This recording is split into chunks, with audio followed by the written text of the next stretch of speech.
street to get you to the Bleeding Beetle's down this way, sir. Too small for the coach. We'll be waiting for you here, whenever you're done. Bye everyone, hello. Ricardo, well first the Bleeding Beetle. Taverns such as the Bleeding Beetle are not uncommon in Ombre. These are found closer to the docks than they are to the shadows under the mountain, and are favorite haunts of Contadani and those simply visiting from other nations.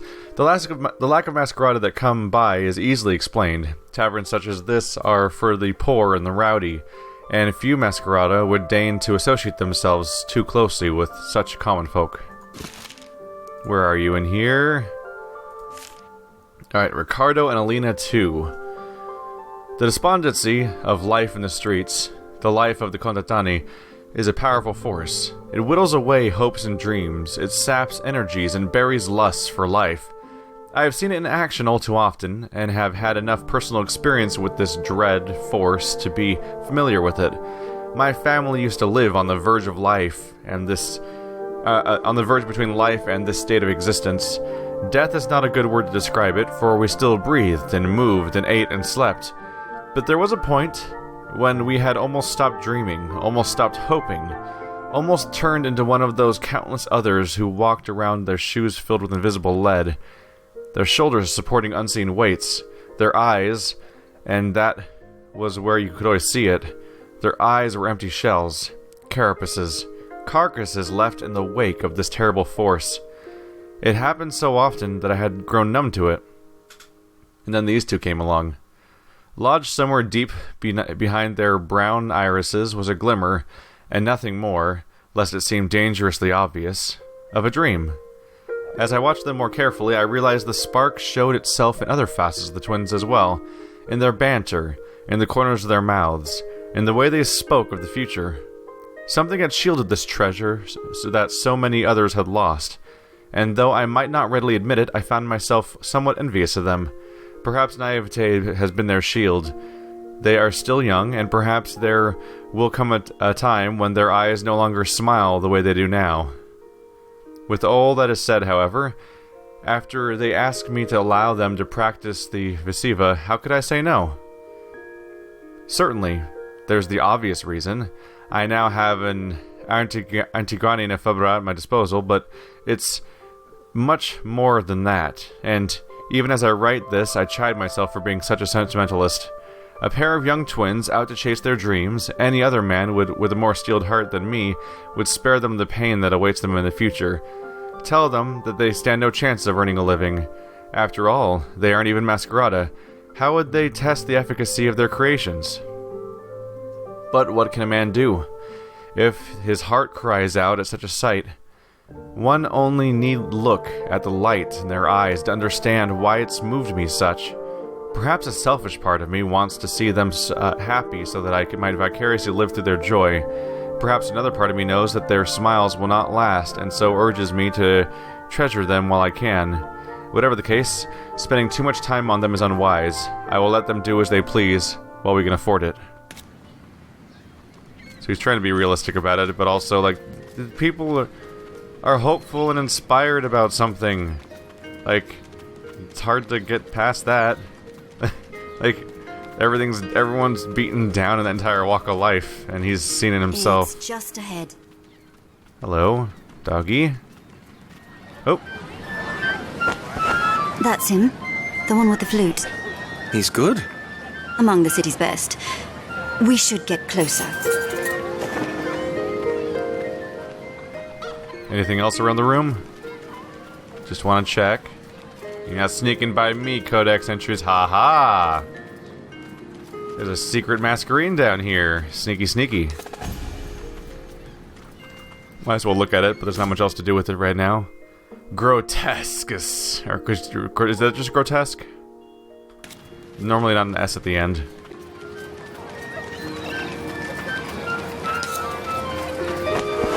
By the ages. What do you see? There, over by the side. That man with the guards. That's Izander Urshel. He's the leader of the Salt Breeders, one of the smaller Masquerade factions that existed before the war. Apparently they're still around. I've heard of them. Getting Contadani addicted to stone salt, then charging exorbitantly. They've practically robbed hundreds of families of their stability. And nothing's been done about it. And nothing will be done. Not today, at least. Remember who we're here for. Thank you, thank you. He's getting away! Marshal, don't do anything. You! Stay where you are! What are you doing? What? Protect me! Oh, great. Spear point! Yeah, this will go over well. It almost feels weird to talk about the idea of swapping out people's masks as a concept, just because it almost feels like everybody has their own iconic masks that I'm used to now. So, for the first time, I have a party that doesn't have Kaladin in it. What are those guys? What's that guy sitting on? And that guy sitting on? Is there supposed to be a bench there? Are they supposed to be on a stage? Weird. I think everyone just automatically activated running animations to run away. Like, there's like fruit flying everywhere and stuff. Just because there's a fight breaking out. And these guys, I think, are just going to slide away. Let's see. Nope, they stood up. Okay. I think they, like, slid out of this bench while still in sitting positions. And they was, like, in the process of starting their running animation while it was stuck in that crazy spot. Wow! Amadea! Look who, like, in 1 second of combat has no energy left to cast anything. That's impressive. Alright. Just gonna go make a mess here. There we go. There we go. Alright. Anyone? No one really has a tag right now, but I might as well cast something. Can empower herself with bonus energy, of course. The burrow is probably not super necessary. Might as well power herself up, though.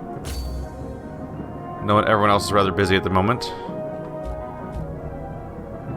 I think everything can sort of continue as it's going right now.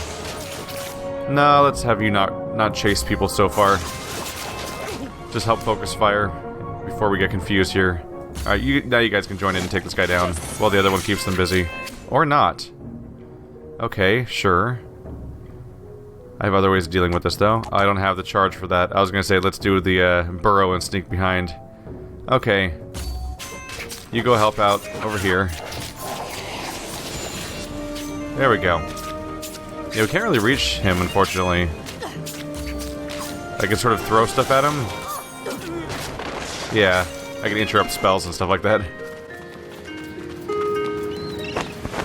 What in all the legacies do you think you're doing?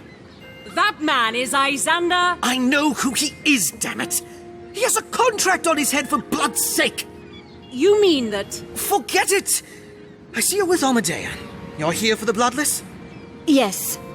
Then you will listen to me. Izander is a large man, with a love for large spaces. He will not take any of the alleyways, and neither will you. What do you mean by... You will follow him, chase him, and he will send his guards to stop you. Be a dear and take care of them for me. What do you do? Slip through the shadows. If you do your job right and keep him running down the wide street, I'll be able to take care of him once he's alone. I repeat, alone. That means... No guards, we get it. Good. Then go before you lose him. Well, I guess I called that part correctly. We immediately ran into Vasco Tessitore, which is the character that I've been waiting on as the almost certainly the last party member. Masquerades, Salt Breathers. One of the many factions of the Masquerades, the Salt Breathers are led by Izander Erschel, a man who has thrived on the misfortunes of others. Understanding how difficult the life of the Contadani in the world is, Izander saw the potential profit he could weave out of a business distributing stone salt. He began small, distributing the drug to Contadani under the pretext that it was medication. Needless to say, they developed an addiction to it and came back to him more and more, fueling his dark empire. The Salt Breathers had joined their brother in the War of Bearings, but it seems that they weathered the storm that struck in the wake of his death and are back in business. Let's see here. Minimize a few things here. Yeah, Vasco Tessitore. So that's who just walked in. And he's wearing purple, which further cements him as a character who is from a different walk of life and a different faction, which is what I expect of all the party members, because it's Western style RPG, it's generally how you make your party, is have a bunch of people from different cultures, and so his purple clothes mean he's probably from another kingdom or sub-faction or whatever. And so he'll give us more lore there when he joins our party. Izander Urshel. Not every life in the gutters is one of empty pockets and hollow stomachs. Even within the depraved streets of Ombre there exists a hierarchy, and if one understands the machinations of the world beneath the shadows, rising through its ranks is not an impossible task. A requirement for such a flourishing, unsurprisingly, is a cultivated alienation from others of your social station. You cannot feel for their suffering. You must view them as a resource to be used, assets to be abused, and certainly never as people. If one manages such a feat, somehow furnishes one's heart with callous, and somehow furnishes their heart with calluses. Sorry, I was thinking of like callousness or like the constitutive callous, but no, they mean literally like your heart's covered in calluses. Well, not literally, but the literal image is pretty gross. If one manages such a feat and somehow furnishes one's heart with calluses, the upward road is that much easier. But such a strategy comes at a cost. Distancing oneself from one's humanity allows others to treat one in the same manner, with far less weight in their hearts. In the more extreme cases, such as that of Izander's, death can be dealt with little remorse. It is an ultimately dangerous path to tread, and one that I, despite having been tempted many times before, have managed to stay away from. Weird.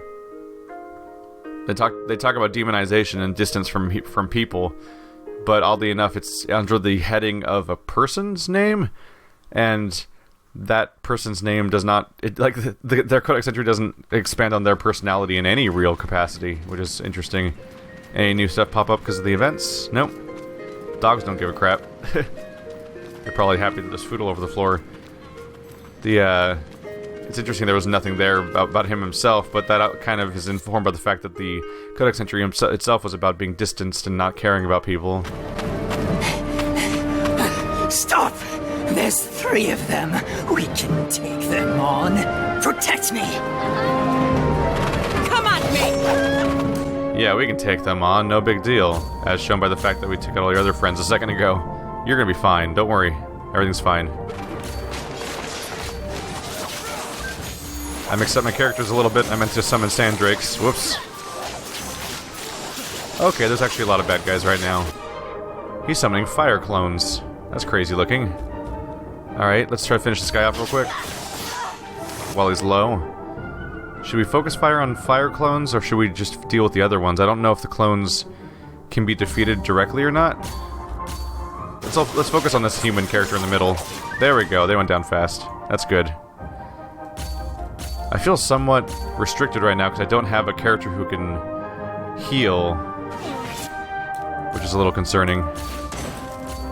I'm so used to having my my little AoE heal active all the time. Alright, so one character went down, but everyone else is totally fine. So all things considered, this is manageable. Yep, there we go. Just gonna summon a few of these dragons around and whirlwind them to death. There we go.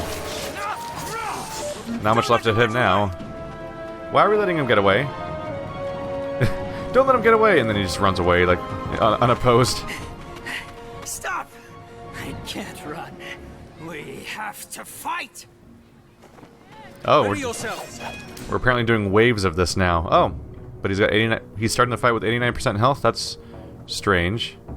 I wonder if we can just focus fire him from the get-go, if that's a valid option. That'd be interesting.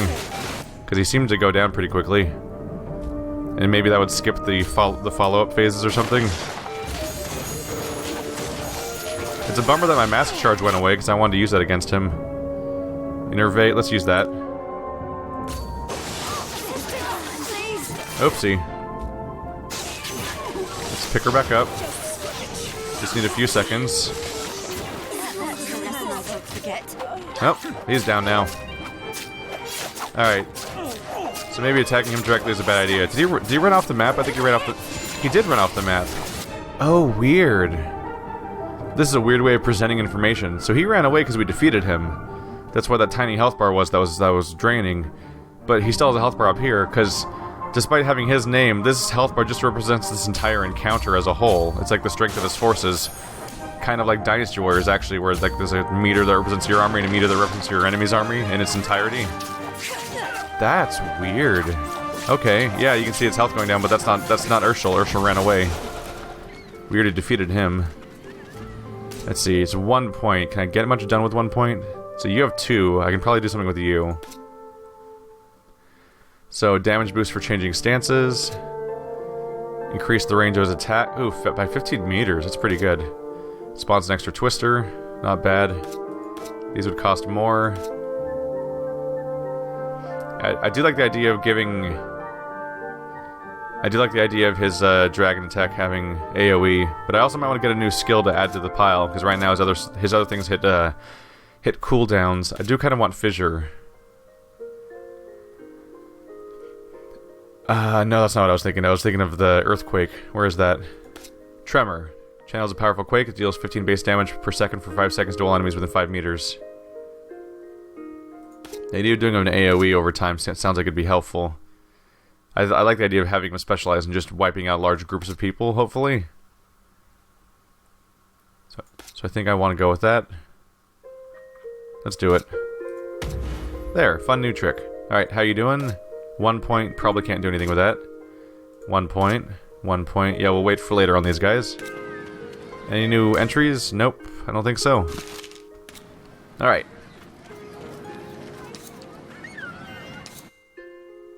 Is it time for wave number 4?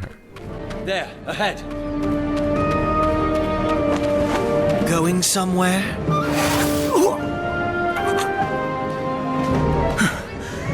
Well, Lysander. You've been a tough rat to catch. I did nothing wrong. Oh, how entertaining the words of the ignorant can sometimes be. You consider ruining the lives of hundreds of Contadani nothing wrong. They came to me for the salt. They wanted it. I never forced it on them. No. You simply lied to them. Told them it was medication. And then you watched their lives fall apart in front of you as you grew fat upon their innocence. I won't do it again. You have my word. I'll give them back the money, I swear. A kind offer. How unlike you, Lysander. People change. Go then. The Laboris will keep its ear out for you. If we hear that you have not been true to your word. Hunt me again, I'll say. A fair deal. Off you go then. Now, time for the real show. Think you can threaten me?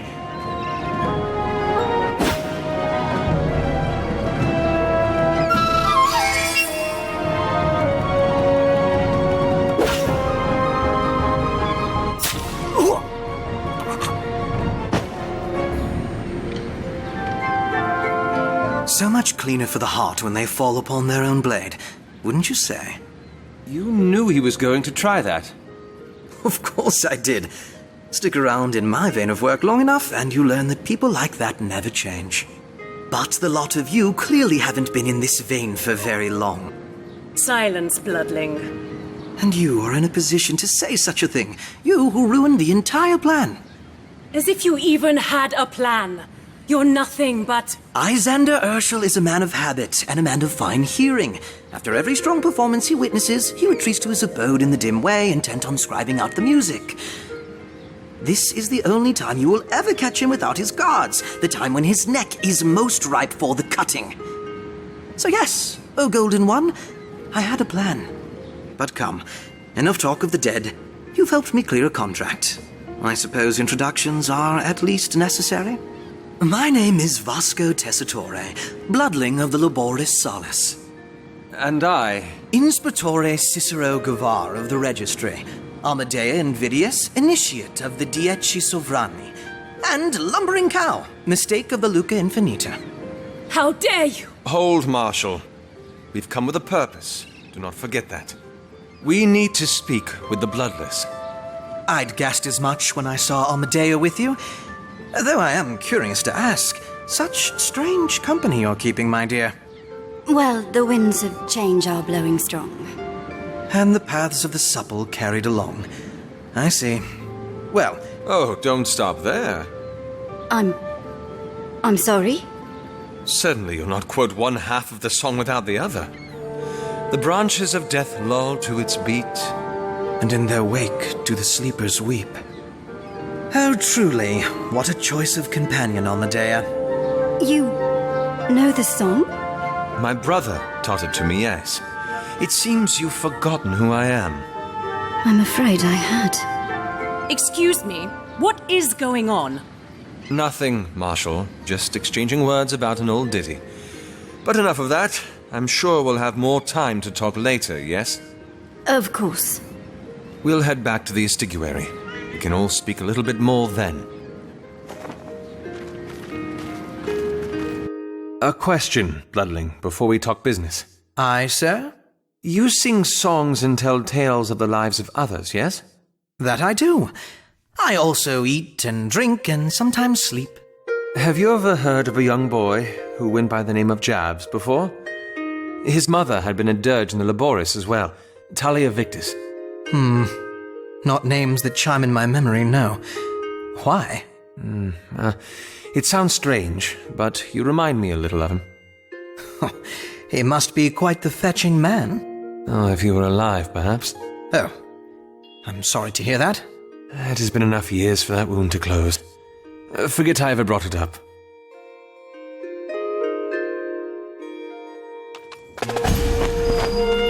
My, what a beauty. Already you're taking me to the good places in Spatore. Marshal, if you'd watch him. I don't want him breaking anything inside. Does that include his face? Why didn't you tell me earlier? What did you expect me to say? Hello, I was a mask runner. I hope you don't mind. When you use mask runner code phrases in front of me, that's basically what you're saying anyway. Why did you suggest the Bloodless? Surely you know where Lysandra is. It's been years since I left the Malacate. He's the best lead we have. Why did you leave? Reasons. All right, I won't pry. What? Most of the time when people ask why I left the city, I usually feel like introducing them to my fist, so... Yes, I understand if you don't want to talk about it. Besides, it's not why you're here anyway. You're right. It's not. What? We'll continue this another time. Enough, Mariner! What's going on? Inspectore. Perhaps you can be of assistance in this matter. Why did you bring him back here? We are to speak to him in the privacy of our lodging. I see no issue with that. Honestly, neither do I. Do not speak to me of honesty. You work for the Bloodless. You don't even understand the word. Kaldin, what is wrong with you? With me? This man is a tool the Bloodless has used to spread his tides of corruption through the city. Why do you bring him into this house? To get your brother back! Now sit. We are having civil conversation. I'm exciting, I know. Now is not the time for glibness. All right. The Bloodless has numerous contracts, each with varying difficulty. It is my task to judge which contract is worthy of the price you demand. 2 questions are all we wish to ask. Ask away. I do not believe you should be privy to these questions. Agreed. Your tongue is far too loose to trust. Understand this, if nothing else. I have not survived as an agent of the Bloodless by dancing through the streets, tongue-wagging. If this discussion is to progress any further, you must first pay me with trust. The first step into the mire. Silence, Mariner! You are seated in the quiet chair. You are not allowed to speak unless you come and sit at the speaking table. Rules of civilized conversation. So, what shall it be then, Inspectore? We wish to ask him the following questions. Cicero! Chair! The mask runners have a figure in their ranks they call the Herald. Where can we find him? All right. And? Where can we find Lysandra Rorik? For those 2 questions, I have a contract in mind. Perhaps the Mariner would like to be here to hear it in its entirety? I can hear you fine from here. Fine. It is a matron. What? I can hear you fine from here. Explain yourself. Did someone say something? Explain. The contract has been placed on the Matron of the Withering Mast. Matron Beneva? The Withering Mast is a ward of the Sorelle known for taking in single mothers with little hope left in the world. And in doing so has only helped dozens of mothers and their families. No. She has abused the women, plunged them into a life of prostitution. Their children are not spared that fate. There are some in this city that would pay heavy crescents for a child. Liar! You do well to understand how seriously the laborious take their contracts, Mariner. If the intelligence says that she is guilty, be assured that you will find no evidence otherwise. And if we fulfill this contract, the Bloodless will meet us? The Bloodless will give you your answers. Yes. She is a matron of the Sorelle, Cicero, a matron of my guild. I need to see for myself if this is true. I'm going. No. You have a vested interest in this, Mariner. But I... And seeing another Sorelle asking about her ward, it'll raise flags, don't you think? Oh, you're right. I'll take along 2 of the others. Any more and it'll be suspicious. We'll await your decision downstairs, then.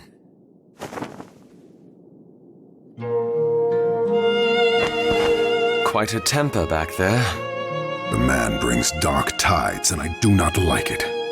What do you have against him?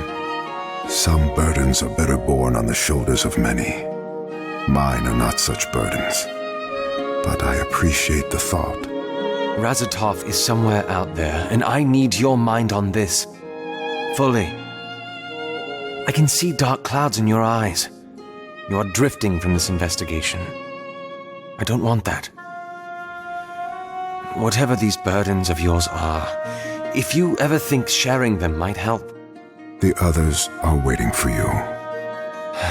Just remember my offer. That was actually pretty amusing to me. But do you want to sit over here? I can hear you from here. Alright, we're gonna have to go after a matron. What? I can hear you fine from here. Like that. He's just kept digging it, that damn dagger through just deeper and deeper. Cicero! Ven was telling me we had a special guest. Livia! I missed you last night. I was out with Damien. We had some errands to run, shopping for Seho's sojourn. It's tomorrow, after all. Damien? Oh, Cicero. It's been that long, hasn't it? I'm afraid I'm missing something. Cicero, meet Damien Marimbus, our son. Pa, is this... That's him, all right. Wow! Pleasure, sir. Real pleasure. What awful stories has your father told you about me? Oh, awful? You're kidding, sir. Nothing short of amazing they are. Oh, Ven. I speak the truth. What can I say? I'm sorry for taking your time, Cicero. You're busy, I'm sure.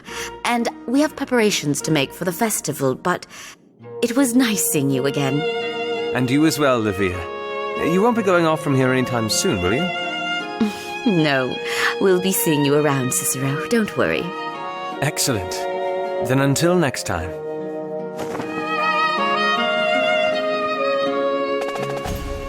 A little bit of hero worship. Alright, let's see this. Davian Maribus 1. A child. It has been that long, hasn't it? Ages, how much time has slipped through my fingers since I'd earned my cape. It seems like just a year ago that Ven and Livia were getting married, and now they have a son. Not a young one at that. Damien's at least out of his first decade, and this is the first I'm hearing of him. I know Ven would chide me for feeling this way, but seeing his son has inspired in me a certain guilt. How did I let time slip from my life so easily? Certainly none of it is his fault. He had a life and the land to take care of. What's more, how was he to find me? Ask a portiere. He'd be lucky to get away from them with his purse intact. The onus was on me to have maintained contact, but I didn't. The fact that Ven doesn't even seem to mind reminds me that he's changed a little. He's glad enough for the fact that we've met again, and seems to have spent none of his heart on bitter thoughts. Whatever the case, I am with him now, and perhaps I can make up for lost time. That's the rough feeling of just being aware of how much you've missed in somebody else's life after all this. Livia, the wife. Livia Marimbus is a shining star in the City of Shadows, and I am doubtful I will ever run into someone with as genuine a heart as she. Her demeanor might perhaps make more sense given that she hadn't been born an Ombre. Having spent the first decade of her life in Rune, Livia was brought up steeped in that culture and had to learn to adjust to the ways of Ombre when she immigrated here. From the accounts that she's told me, the process was difficult, not least because she had to begin worrying about guarding herself against Masquerada. Her accent was heavy back then, and she knew she'd make an easy target if people found out she wasn't native. And so, every day, Livy would go on a Sorelli ward known as the Coral Bow, a ward famous for Sorel schools.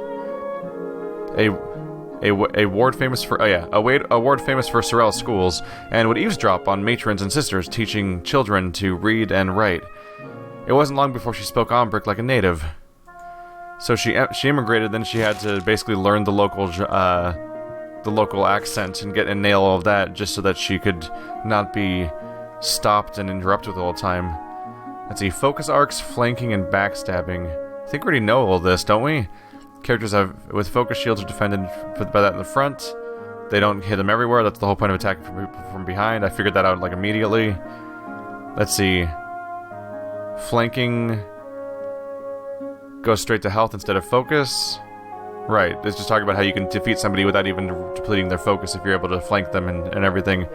Sicarios, however, take flanking to another level. When Sicarios flank, not only do their attacks ignore the focus shield and their target, Sicarios' basic attack does twice as much damage as compared to if they fight the enemy head-on. Okay, so Sicarios, everybody can attack past a focus shield by going around it, but Sicarios basically have backstab damage multipliers.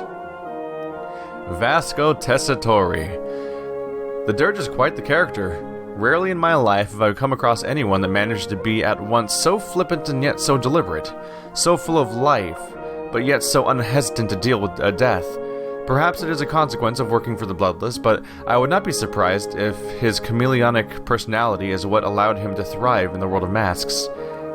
I find that his dancing along the spectrum of personalities, however, has landed him on bad terms with half of those I work with. The Mariner seems to hold something against him, and the Marshal, with her seriousness, might just be the antithesis of the man and his glibness. If I intend on keeping him around, and I might, for his cheer if not for his usefulness, I am going to need some way to resolve these budding conflicts. On another note, I feel like a fool bringing this up, but I can't help but be reminded of an old friend of mine every time I look at him. It's more than their runic ethnicity. There's something about the way he carries himself that reminds me of Javs. Perhaps it is the way that he is so quick to smile, but I know it is foolish. Javs is dead, and this is my mind playing tricks on me. I cannot afford to be distracted by the resemblance. We have work to do. And Calden. Still, he is unwilling to divulge this secret of his. I have traveled long enough with him that I've come to trust his intentions. Whatever he's keeping isn't likely to harm me. That much I am certain. I remain uncomfortable with the idea that I haven't the full picture, however. Alright, it'll be interesting to see what happens when we bring Vasco along. In particular, the idea of having what seems to be a combatant that only fights with music and not with a weapon. But we've established, of course, via the enemies that instruments are weapons. But it definitely is going to be a change of pace.